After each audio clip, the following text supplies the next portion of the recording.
ఇప్పుడే జీ5 app download చేయండి. చూడండి మీ ఫేవరెట్ టీవీ షోస్ ఎప్పుడైనా ఎక్కడైనా. అందుకే చెప్తున్నాను మిత్ర, ఈవినింగ్ ఫంక్షన్ జరగాలి, నువ్వు బయటికి రావాలి. ఇంట్లో వాళ్ళకే మొహం చూపించలేకపోతున్నాను. ఇంకా బయట వాళ్ళ ముందు ఎలా తలెత్తుకొని తిరగలను? ఇంట్లో వాళ్ళకి ఈ విషయం తెలియనప్పుడు బయట వాళ్ళకి మాత్రం ఎలా తెలుస్తుంది మిత్ర? ఈ రోజు నీ వెడ్డింగ్ డే అని చాలా మందికి తెలుసు. పైగా వివేక్ జానులు అందర్నీ పిలిచి ఏర్పాట్లు కూడా చేశారు.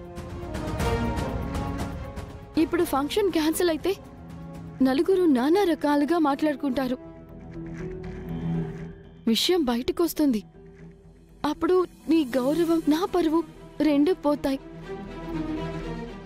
లక్ష్మి ఇదివరకుట్లా ఆర్డినరీ హౌస్ వైఫ్ కాదు, నేషనల్ అవార్డు తీసుకున్న సెలబ్రిటీ. అందరి కళ్ళు మీ వెడ్డింగ్ డే మీదే ఉంటాయి. అది జరగకపోతే మీడియా గాసిప్స్ అన్ని క్రియేట్ చేస్తుంది. రేపు వాటిని ఫేస్ చేయడం కన్నా ఈ నైట్ ఫంక్షన్ చేయడమే బెటర్ మిత్ర. ఎలా మనీషా? నా వల్ల కావట్లేదు. ఏం జరగనట్లు అందరిలో నేను నార్మల్గా ఉండలేను. నా మనసు ఒప్పుకోదు. ఐ నో మిత్ర, కానీ అది మన పర్సనల్.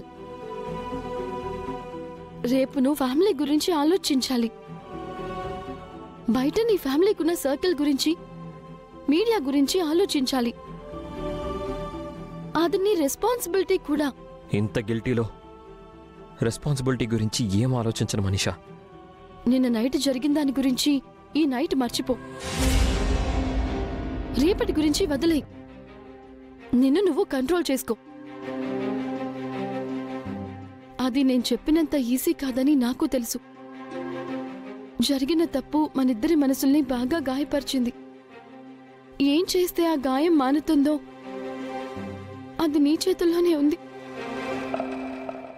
దయచేసి 4 గోడల మధ్య జరిగిన దాని గురించి నలుగురు మాట్లాడుకునేలా చేసి నా పరువుని, ప్రాణాల్ని తీయకు మిత్ర.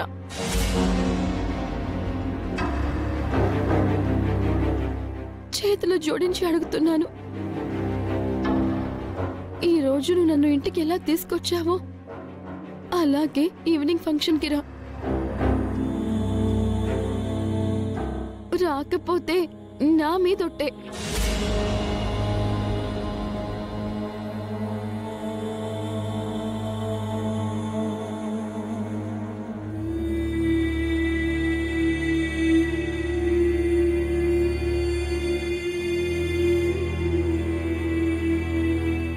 ఓకే మనీషా, నీకోసం వస్తాను.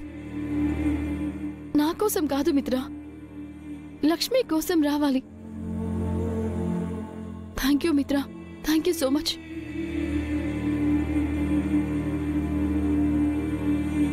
జీ5 యాప్ డౌన్లోడ్ చేసి అన్ని ఎపిసోడ్స్ పూర్తి ఉచితంగా చూడండి.